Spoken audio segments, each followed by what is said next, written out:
So, hello. I finally bought a ring light. To be exact, I bought two. One to make videos while I'm with my mom, and a second one for here.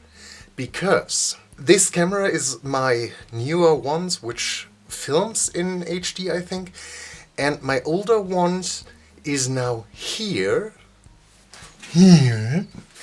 and film's not in HD, but is quite nice anyway. So this means I can be annoying in two angles now. The very lovely Bernadette Banner made a video about lingerie dresses. And while I was watching that, was remembering this dress I sketched years ago. And though I really liked this dress, I decided to make two new sketches. Or originally I decided to make one sketch, and that was this.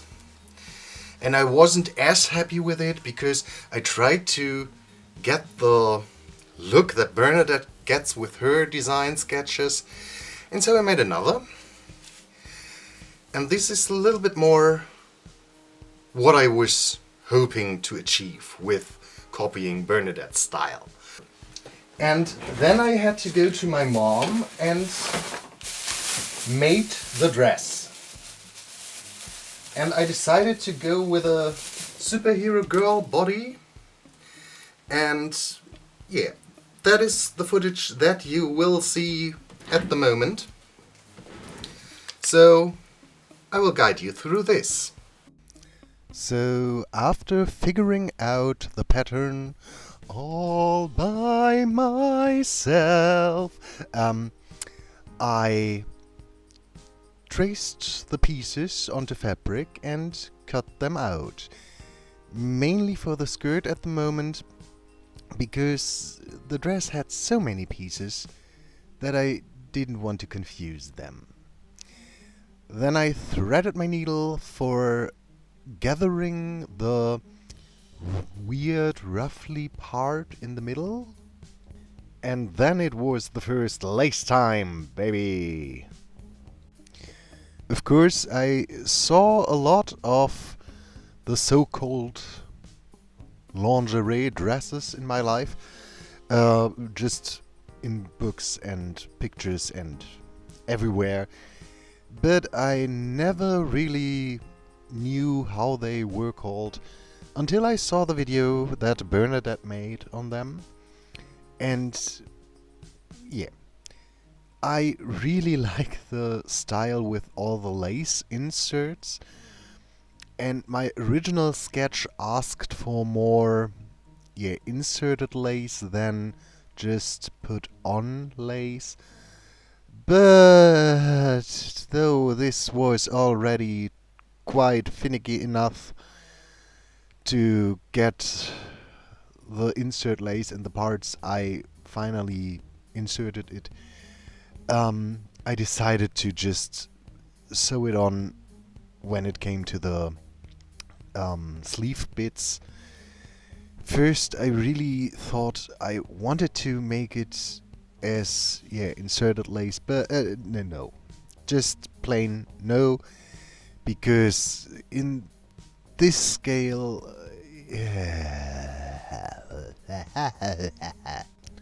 after the ruffly bit was laced,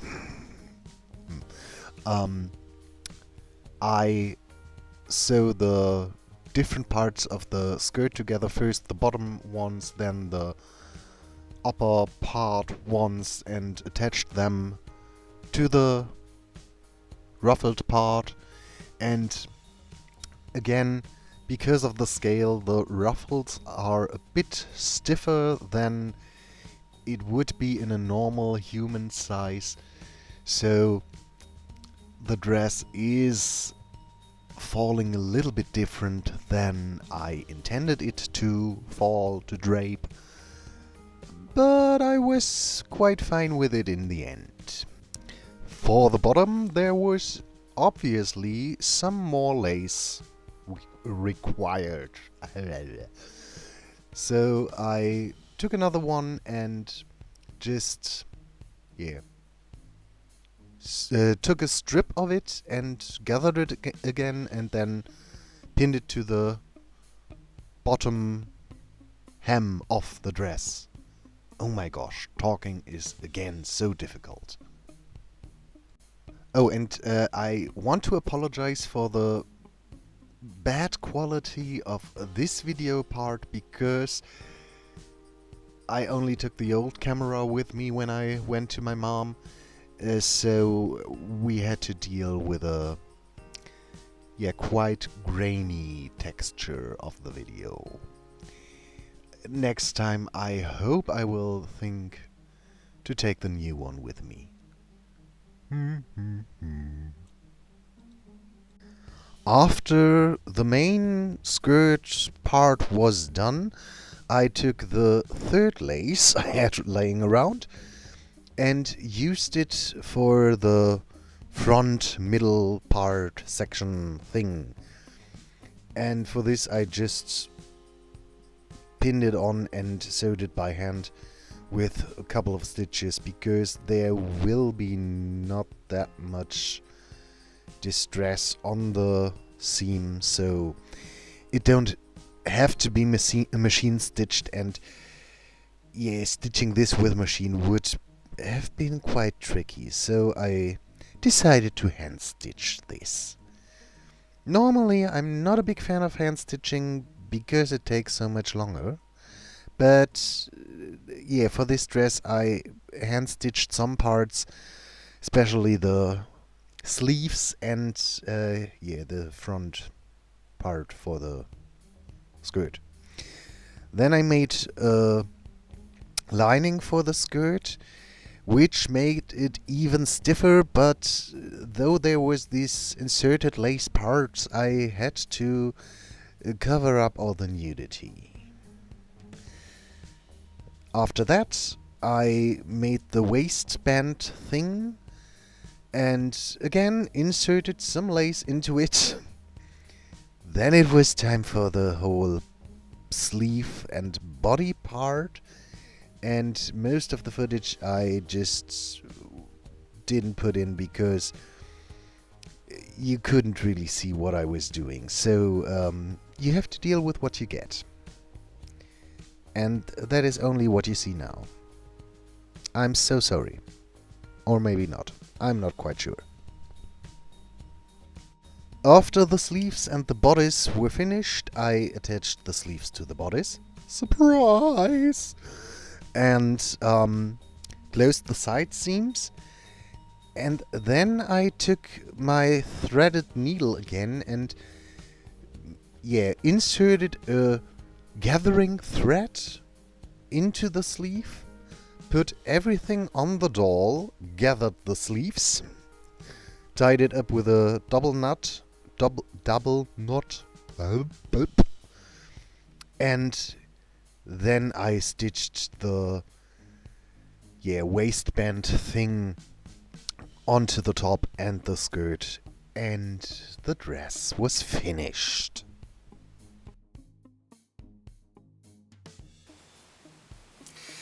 And after everything was finished, we now have this, which is quite similar to what I wanted to achieve.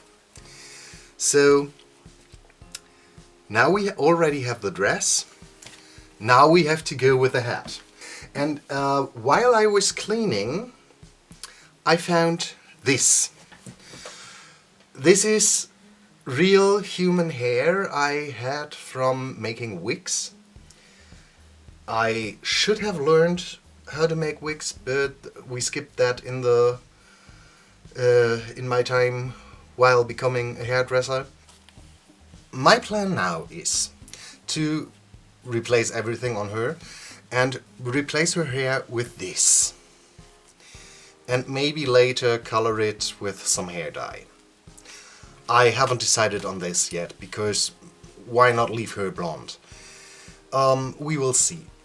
This is a little bit, it's a very small amount of hair, so I'm not sure that I will be able to cover everything on her, but what I decided, because this is the hairstyle I will go with, I mainly need the front bang part, and the circle around the crown of the head will be bold because I will make it into a ponytail anyway, so let's find out how far I will go with this, and if this really isn't enough for being or coming near this hairstyle.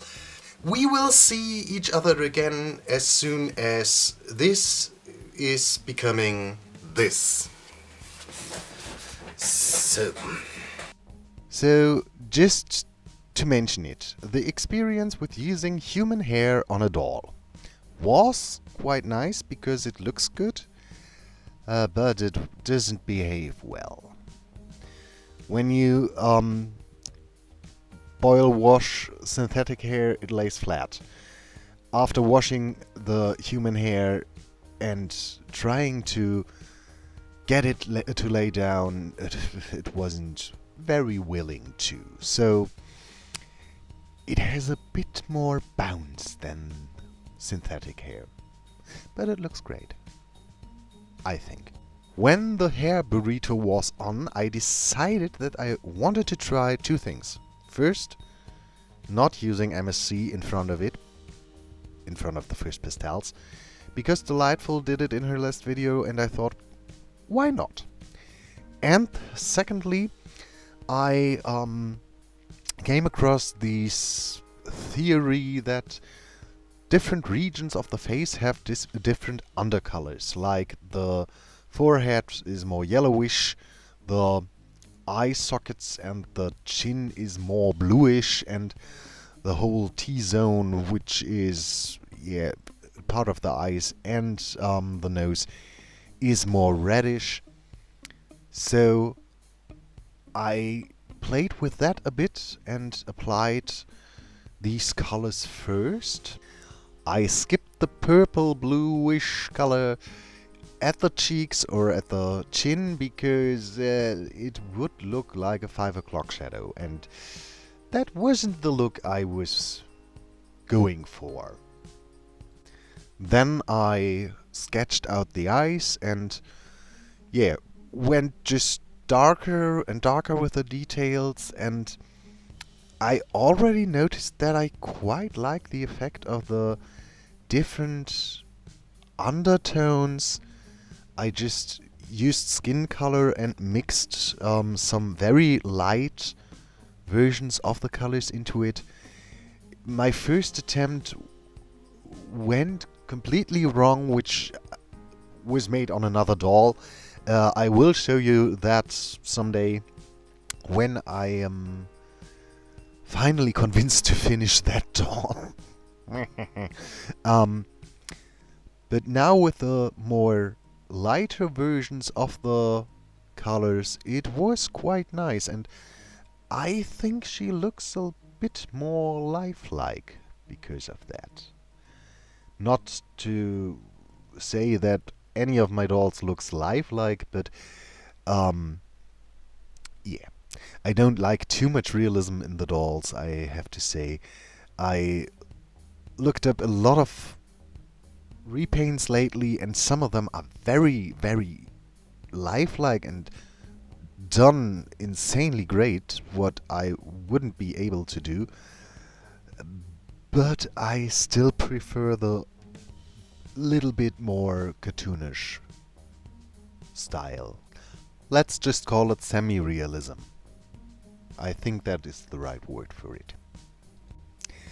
It's kind of funny because I don't really like these insanely realistic dolls, and I don't like the insanely cartoony dolls. And that leads to nearly all of my dolls being quite plain in the face region, face area. They always have nearly no makeup. Maybe I should change this, but I prefer them a little bit more natural. And then I was not able to find my brown lashes, which would have made the whole softness of the face a little bit more visible. So I had to take black ones and again struggled with them like always, but in the end they were on, and I was able to push some holes into her ears to give her her little wing earrings that I made from 2 little charms I had laying around. I don't know. I think with the wing things, she looks quite cute. First I thought about using stars because she has this moon and star necklace. But I really like the wings. Yeah. I may have been quite rough with her while giving her her earrings, but she wasn't too bad in the end. She took that quite nice. After glazing the eyes and the lips, I attached the hat back to the body, and then I took off the hair burrito and struggled again with the hairdo. First I tried to get the same hairstyle as in the picture, and after first doing it on camera, then going off camera, going on camera again and going off camera again, I decided for a totally different hairstyle. So I braided them off camera and it looked quite cute, so I was completely fine with it. And you don't see any bald spots with this hairstyle either, so you will see her final results now.